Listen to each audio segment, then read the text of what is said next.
Bukes, apa kabar? Semoga sehat-sehat selalu ya. Berjumpa lagi dengan aku di channel Suara AA.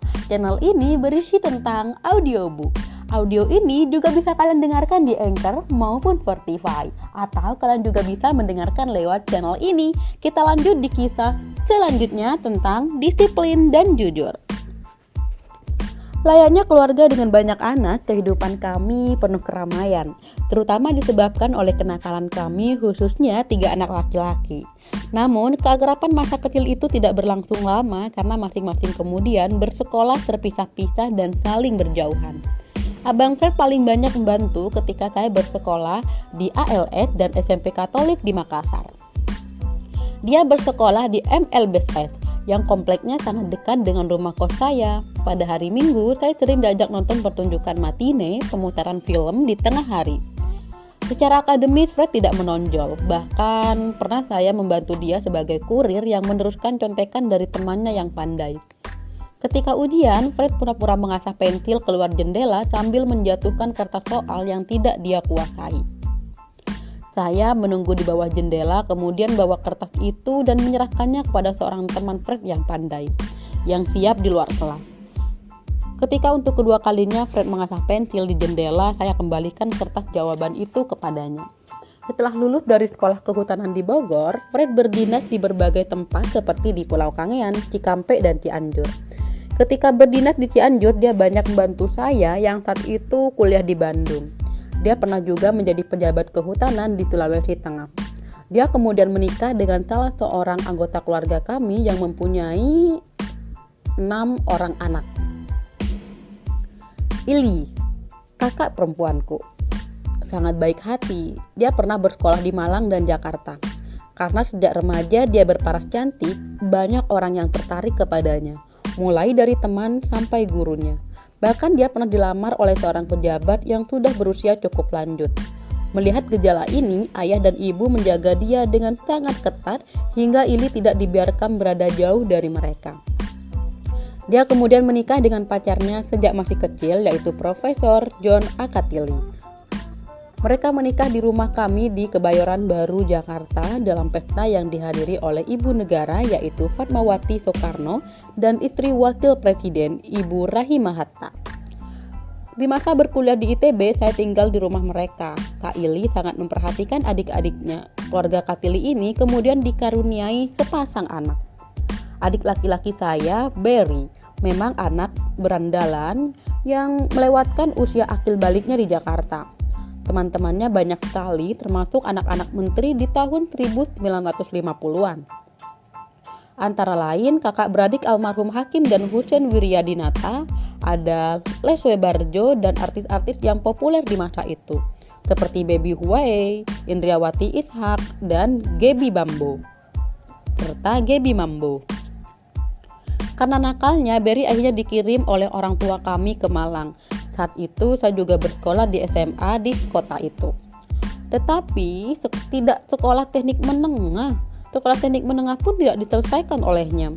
Yang saya ingat dia pernah meminjamkan sepeda kepada gurunya supaya mendapat angka pas-pasan dalam ujian kenaikan kelas. Dia kemudian bekerja sebagai tenaga administrasi kapal pada perusahaan perkapalan Jakarta Loyal dan ikut berlayar selama 14 tahun ke Eropa dan negara-negara lain. Belakangan ibu memaksanya turun kapal dan menikahi seorang wanita cantik yang memiliki hubungan keluarga dengan kami. Sekarang Berry bekerja sebagai petani dan mengurus tanah-tanah warisan ibu. Ia tinggal di kebun Toto Utara, Gorontalo. Ia memiliki 3 seorang anak laki-laki. Salah seorang anaknya bersekolah di Jerman dan menjadi pegawai pada Kedutaan Besar Indonesia di Moskow sewaktu Profesor John Katili menjabat sebagai duta besar di sana. Sekarang putra Berry itu pindah ke Dallas, Texas, Amerika Serikat dan menikah dengan perempuan Indonesia warga negara Amerika Serikat. Adik bungsu saya, Carla. Dia kemudian tamat sekolah di Hakim Jaksa di Malang dan sempat bekerja di kantor Kejaksaan DKI sebelum menikah. Berputra 2 anak laki-laki, semenjak suaminya Dr. Joko Purnomo SH meninggal, ia tinggal di Jakarta bersama anak sulungnya Praba Dewanta. Ayah tertutup, ibu terbuka. Sejak kecil saya sangat bangga dan kagum pada ayah yang saya panggil papi. Beliau sangat berwibawa, disegani orang dan tidak banyak bicara. Mungkin karena beliau memiliki sifat angkuh dan agak feodal. Sifat ibu justru terbalik, meskipun sebenarnya berasal dari keluarga menak, beliau bersikap sangat merakyat. Sejak kami kecil, ayah dan ibu tidur di kamar terpisah. Mungkin disebabkan oleh sifat ayah yang pendiam dan penyendiri, beliau merasa lebih nyaman dengan kamar sendiri, tempat beliau menyimpan dan menggunakan semua benda keperluan pribadinya, seperti meja kerja, peralatan kerja, dan sebagainya. Bahkan kamar itu memiliki pintu keluar tersendiri langsung menuju halaman depan. Sering kami mengira ayah masih ada di kamar, ternyata kamar kosong dan ayah sudah pergi keluar rumah. Karena dianggap anak yang paling lemah di rumah, hanya saya yang tidur bersama ayah di kamarnya. Ibu bersama Kak Ili dan kedua adik, Berry dan adik, tidur di kamar lain yang berukuran lebih besar, sedangkan abang Fred yang sudah lebih besar tidur di kamar sendiri. Bila sudah tiba waktu untuk tidur, ayah menyuruh saya naik ke tempat tidur. Beliau memasangkan kelambu, memeriksa kalau nggak ada nyamuk, dan juga mematikan lampu. Dalam keadaan gelap seperti itu, saya biasanya merasa takut dan menutup wajah dengan telapak tangan. Seringkali cukup lama saya baru pulas dengan tangan bersimbah keringat. Sementara itu, ayah telah keluar kamar melalui pintu ke halaman depan. Walau tidak banyak bicara, ayah sering mengajak saya keluar masuk hutan karena waktu kecil saya sering sakit-sakitan. Ayah menganggap perjalanan di hutan berdampak bagi kesehatan saya.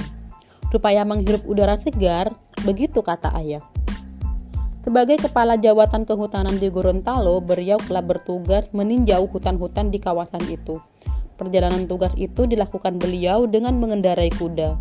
Biasanya kami naik mobil sampai ke batas hutan yang tidak dapat lagi ditempuh dengan kendaraan bermotor. Disitulah menunggu beberapa ekor kuda. Jika jalan mendaki, saya yang ketika itu berusia 4 tahun didudukkan di depan atau dipelana di depan ayah, supaya tidak terjatuh. Jika menunggangi gunung atau menuruni gunung, saya didudukkan di belakang ayah. Ada kalanya pula saya ditinggalkan sendirian di tempat parkir mobil sementara ayah pergi berkuda. Saya biasanya asik bermain sendirian meskipun ditinggal berjam-jam lamanya. Ayah tidak suka mengajak Berry karena adik saya itu sering menangis minta pulang. Sebagai anak laki-laki, saya mengagumi ayah, apalagi jika menyaksikan beliau naik kuda. Kemudian melihat anak buah beliau mengikuti dan begitu tunduk pada perintahnya. Ayah tampil seorang raja kecil di kantornya. Cara orang tua kami memberikan pendidikan kepada kami agak berbeda dibandingkan yang lazim berlaku di lingkungan kami. Walaupun ayah dan ibu dididik untuk taat beragama, mereka menerapkan pendidikan yang agak longgar dalam hal ini kepada anak-anak mereka. Kami tidak dipaksa untuk melaksanakan sholat 5 waktu dan membaca Al-Quran. Mereka menekankan pentingnya mengikuti pelajaran di sekolah dan menerapkan budi pekerti yang baik dalam kehidupan sehari-hari. Ayah mendidik kami untuk berdisiplin dalam beberapa waktu dan dalam semua waktu. Misalnya waktu berangkat ke sekolah, istirahat siang, tidur malam, dan waktu makan 3 kali sehari. Beliau sendiri tidak selalu dapat mengikuti disiplinnya. Misalnya beliau sering terlambat pulang untuk makan siang karena terlalu asik bekerja di kantor. Hal ini kadang membuat ibu marah-marah karena makanan yang disiapkan untuk beliau sudah dingin. Terbalik dari sosok ayah yang menjaga jarak dengan sanak saudara, mungkin disebabkan oleh beberapa kerabat kami yang enggan bekerja atau berusaha. Ibu sosok yang sangat penolong dan hangat terutama kepada kerabat yang berkekurangan. Di masa kecil, sering ada kerabat yang sudah lanjut usia datang ke rumah untuk mengobrol atau pura-pura berkunjung, tetapi sebenarnya berniat untuk makan di rumah kami atau berharap diberi uang. Kerabat dari pihak ayah sengaja datang di saat ayah tidak ada di rumah. Mereka tahu tidak akan ada harapan untuk mendapatkan bantuan, bahkan ada kemungkinan mereka setengah diusir oleh ayah. Setiap orang harus berjuang sendiri. You fight for yourself. Kira-kira begitu prinsip hidup yang dipegang ayah. Sebaliknya, mereka datang kepada ibu yang memang bersikap agak longgar.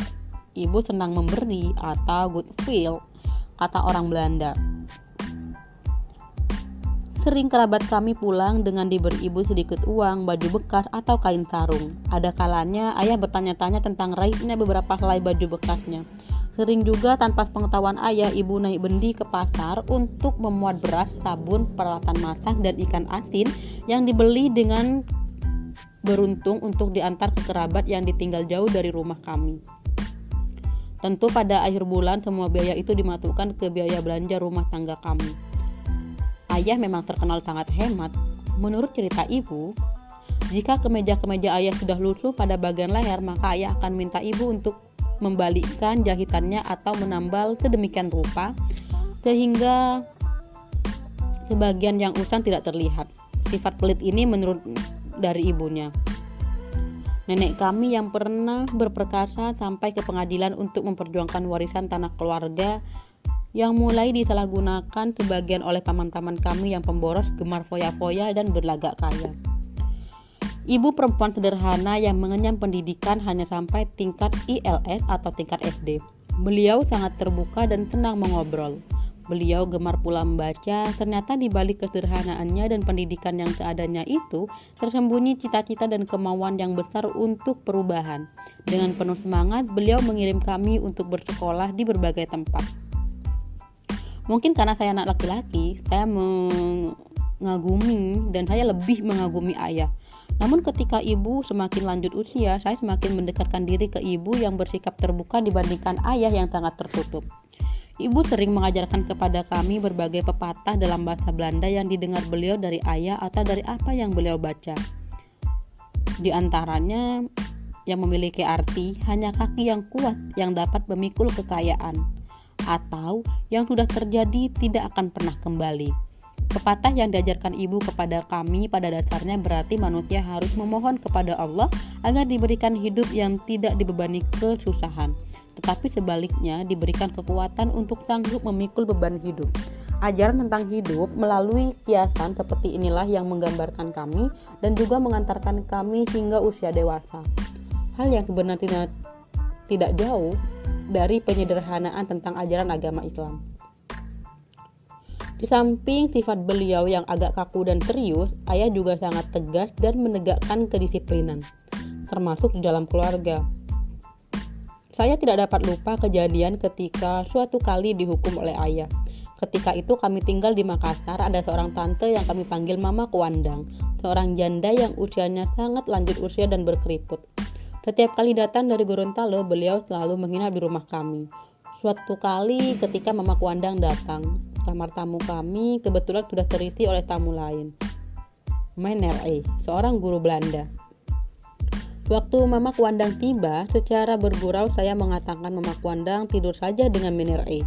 Kira-kira saat itu saya berumur 16 tahun. Saya merasa lelucon itu biasa saja dilontarkan kepada seorang tante yang berusia lanjut seperti beliau. Tetapi tentu ucapan saya membuat beliau sangat marah. "Kamu kira Mama Kuandang pelacur ya?" Begitu kata beliau sambil berteriak, dan pergilah beliau untuk menginap di rumah keluarga lain. Sepulang dari kantor, ayah mendengar tentang kejadian itu dan langsung memerintahkan saya untuk pergi sendiri meminta maaf kepada Mama Kuandang. Saya pun pergi dan bersimpu di depan Mama Kuandang dan menangis minta ampun. Bagi saya itu hukuman berat yang pernah saya terima. Perasaan saya terhina, tetapi mungkin karena saya anak kesayangan ayah, saya dihukum hanya dengan cara itu. Rasa sakit hati lebih sakit karena ayah hampir tidak pernah menghukum secara fisik. Seingat saya, hanya Bang Fred yang pernah dipukul oleh ayah. Berwi pun tidak luput dari hukuman ayah. Adik saya yang ketika itu berumur 18 tahun dan duduk di kelas 2 STM, suatu ketika berjanji kepada ayah untuk mengantar seorang tante kerabat kami dengan mobil ke stasiun kereta api pada pukul 5 pagi. Ternyata pada malam sebelumnya, Berry begadang dengan teman-temannya. Dia tertidur di rumah temannya hingga lupa pada janjinya untuk pulang ke rumah pukul 11 malam. Karena Berry tidak pulang, terpaksa ayah yang mengantar tante itu pagi-pagi sekali. Ayah murka luar biasa sampai beliau mengusir adik saya dari rumah untuk mencari penghidupan sendiri. Masih terngiang-ngiang kata beliau, "En word," yang artinya janji harus dipegang teguh. Berminggu-minggu Berry terlunta-lunta di luar rumah hanya dengan mengenakan pakaian yang melekat di badan dan tidur di rumah teman-temannya. Akhirnya ia malu lalu pindah lagi. Mungkin tidur di emperan toko, rumah atau di emperan kantor. Dia terpaksa berusaha mencari kerja dengan modal keterampilan satu-satunya yang dimilikinya, yaitu sebagai sopir. Dia mendapat pekerjaan menjadi sopir seorang konsultan perkapalan asal Amerika. Setelah dapat bekerja dengan bawa mobil, Baru dia berani pulang dan memarkirkan kendaraan itu di depan mobil usang milik ayah di halaman rumah. Akhirnya dia itu berani pulang dan memarkirkan kendaraan itu di depan mobil usang milik ayah di halaman rumah kami di Jalan Galuh. Dia lalu mendapat pekerjaan sebagai sopir pada kedutaan besar Amerika Serikat yang bergaji lebih tinggi. Setelah uangnya cukup, ia pindah kerja ke kapal milik perusahaan pelayaran di Jakarta, Liot, selama 14 tahun. Setelah itu, salah seorang teman kerjanya adalah Bob Sadino yang kelak kemudian menjadi pemilik Kemchik. Saya mendapat pelajaran berharga dari sikap ayah yang tegas bahkan kepada anaknya sendiri. Membesarkan anak dengan disiplin dan ketegasan tanpa kepastian. Nah, itu aja cerita untuk hari ini. Kalian bisa request cerita apa sih atau buku apa sih yang ingin kalian dengarkan biar aku bacain, kamu dengerin. Kita lanjut di part selanjutnya nanti dengan judul Dari Makassar, Malang hingga Bandung. Terima kasih.